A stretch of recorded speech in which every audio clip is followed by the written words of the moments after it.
So this is a figure of IJN Takao from Azur Lane, 1/7 scale figure, her Beach Rhapsody version. And yes, I did buy 3 of these things. You might be wondering why. Basically, you should probably go watch my prequel Azur Lane figure video, which was on her sister ship, Takao, right here. But TLDR, I made a bet, and I had to buy 3 Takao. You can see them in the back there. Well, if I bought 3 Takao, I couldn't just buy 1 Takao figure, so I was just like, well, if you buy 3 Takao, you kind of have to match it up. So I had to buy 3 Takao figures. Yeah, I'm stupid. Definitely lesson learned. We'll never do this ever again. Probably not, unless I want to invest in figure collecting and sell these things, but I definitely don't. By the way, thanks for 50,000 subscribers. We will be doing a little special something in celebration for that. I'll talk a little bit more about that stuff later. First, I just want to get into the figure so we can get this out of the way. Again, if you haven't actually watched the Takao figure video, you should probably go do that, because a lot of the stuff I'm probably going to say here, it applies to this one too. Same manufacturer, I mean, they're sister ships, so it's almost the same figure almost. So anything I say here applies to this figure, so I'm probably not going to go too crazy in depth with this thing. Not that I ever do with any of my figure videos, but you get the point. Alright, so first, the box. I literally just showed you, but it's pretty much the same as Takao's box, which is right here. Same design, same layout. The only exception is that this one is significantly smaller in footprint. There's that. Inside the box, you don't get a ton of stuff. You get the base itself, which is pretty much the same as Takao's base, with the exception of the text and it being a little bit smaller. There's no pegs on the base, given that she can stand up, well, kneel up. So yeah, she doesn't need a peg, but there is a small little indentation for the ball as a placeholder, so it can help just, keep it still. And then you have her wooden katana and the figure itself, of course, which looks really good. Okay, assembly. There's really not too much to do. I mean, just, put the ball right there, the figure right here, and then you put the sword inside the figure's hands. And that's it.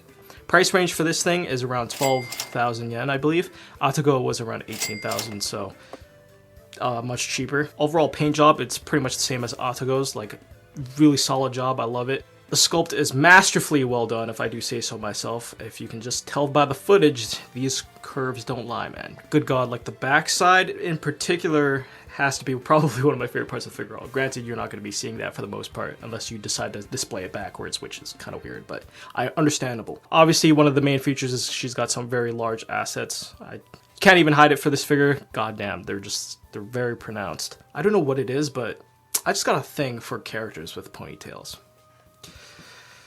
I blame Songo from Iyasha and Lin from Fire Emblem for that. Yes, overall solid figure. It's pretty much the same as Takao's. So yeah. The only minor nitpick I could probably say is that the bases don't interconnect. You know how like some figures, when they come as like a set, they have a base that kind of forms together, like John Alter and Saber Alter. When I first got Takao's figure base, I kind of knew that you can instantly tell their figures bases aren't going to be able to unify together. But that's not really a huge problem, since you can just grab Takao's base right here, and then, just plop down Takao right here, right beside her. And there you go. That simple. And then the base can just put that inside the box here. So yeah, there you go. 2 of my favorite ship girls. Now I just need a really sexy Azuma figure and I'm down. By the way, speaking of Azur Lane figures, have y'all seen the future ones we're going to be getting? Oh my god, the Belfast one? Yo, please, dog. Alright, so now that's out of the way, let's talk about some fun stuff, I guess.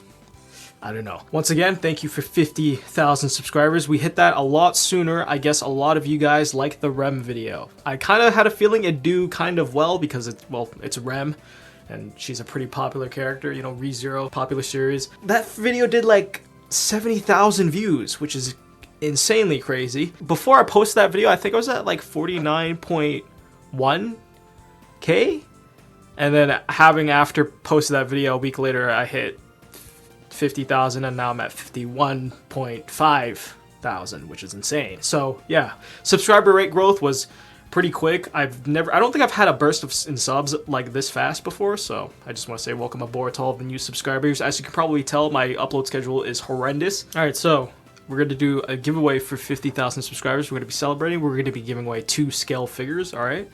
So first scale figure prize we're going to be giving away is Ultimate Madoka, the 1/8 scale figure from Good Smile Company, and probably one of the figures that got me started into figure collecting, and one of the figures in my collection I consider a holy grail figure for me. Not particularly my copy though, because you know that's my baby. Sorry about that. Yeah, if you guys wanted specifically mine, you're getting a different one. So yeah. Number 2 we're giving away is another fan favorite figure, I think, because the video did do pretty well on the channel, and that is the C2 figure from Mega House, the Resurrection pilot version. So yeah, you know, the one with the really nice ass.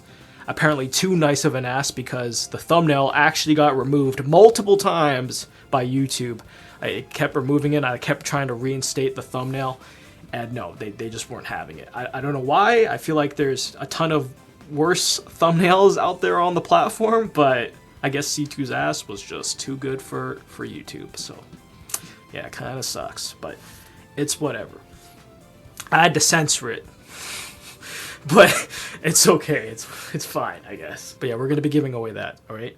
So huge shoutouts to Bai, by the way. They are a proxy shipping service. If you don't know what a proxy shipping service is, basically they allow me or allow you to purchase items from Japanese websites that don't ship outside of Japan. For example, if you wanted to buy something off Yahoo Auctions, you can use Bai to do that. So the seller from Yahoo Auctions would ship it out to Bai, and then Bai will ship it out to you. That's how it works. Okay, so they're the ones who helped out with the giveaway, so huge shout outs to them. Requirements first. Number 1, be a subscriber to this YouTube channel, obviously. Number 2, like this video. All right, and then number 3, lastly, is to sign up for a Bai account using the link down below. It is a mandatory requirement for the Gleam links, because you will be applying through Gleam for this, but I figured I'd just add it here just to double let you know, a double reminder. So yeah, if you do sign up with that link, by the way, you will get a 2,000 yen coupon off your first purchase, so you'll be able to get what is it, like a quick $20 off whatever you buy first. So it's a pretty good deal. I know a couple of people who have tried to abuse that link though. Down below there will be 2 Gleam links. Oh, by the way, for anyone who's entering right away, like right after this video is uploaded, you will see there has been a ton of entries already. Those are the patrons of mine. I let them enter to win a lot earlier for just bonus entries, because they do support the channel monetarily.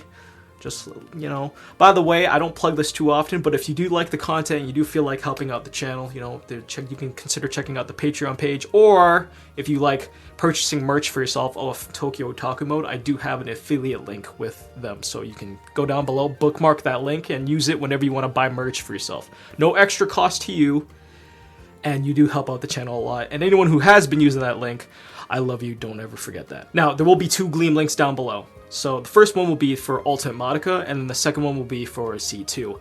This just makes it easier so I can choose out a winner from a particular figure category, because if I tried to do this all in one Gleam link, I'd have to pick a figure and then pick a winner. So I could pick a figure, like let's say Ultimate Madoka, and then pick a winner, but let's say the winner wanted C2 instead of Ultimate Madoka, so this is just a way for me to split it up so I can choose who wants what prize relatively easy without, you know, hassle. So yeah, but that's pretty much it. So I will pick a winner probably either on Christmas Day or Christmas Eve, and then I'll send you an email. Make sure you use an email when you're registering with Gleam.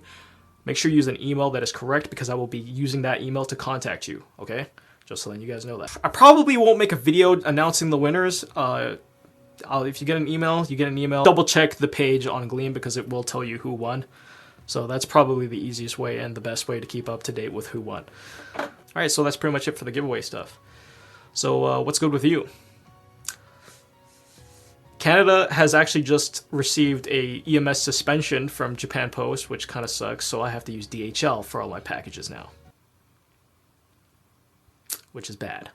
It's absolutely horrible. Oh my god, I hate this. I've been pretty good myself, thanks for asking. I actually recently got the opportunity to go watch Heaven's Feel Part 3 Spring Song the other day in theaters. Yes, I know, going to a theater amidst of a pandemic is probably a really stupid, bad decision. But in my defense, hear me out, when I went to go watch Part 2 last year in theaters, you know, without the pandemic, only 3 people actually managed to show up to the theater and watch it, which was me and another couple. I was like the indirect third wheel in that scenario. So I figured it would be a good bet You know, if only 3 people showed up with a pandemic, I'm probably going to be the only guy who actually shows up. And yeah, that was pretty much the case. So the Rona risk was very low free for at least my area. They should have just released that shit digitally, if I'm going to be honest. It kind of sucks. But for the people who didn't get a chance to go for it, I guess you're going to have to wait till, what, March 31st when the Blu-rays comes out? But yeah, overall, my thoughts, if anyone wants to know, I did enjoy the film. They did cut out a couple of things. Obviously, it's not going to be a perfect adaptation. I feel like they did cut out some stuff to prioritize the bombastic fight scenes, which, by the way, oh my god. I haven't seen Demon Slayer, so I can't comment, but I think this is Ufotable's best animated work to date, if I'm going to be completely honest with you. Holy crap, that film was so... it was wonderfully well animated. And the music was fantastic, too. Alright, that's it for me. I don't want to ramble too much. But yeah, that's it. So, good luck out there, and I'll catch you guys later. Peace. Huge thanks to Seswat, Beast, Garusui, Catwise, Ralku, Malhat, Kitsuchan, Obsessed Shadow, Tiso, Satsui, Casual Arrogance, Randy, and Hentia. You guys are amazing. And of course, all of my other patrons as well.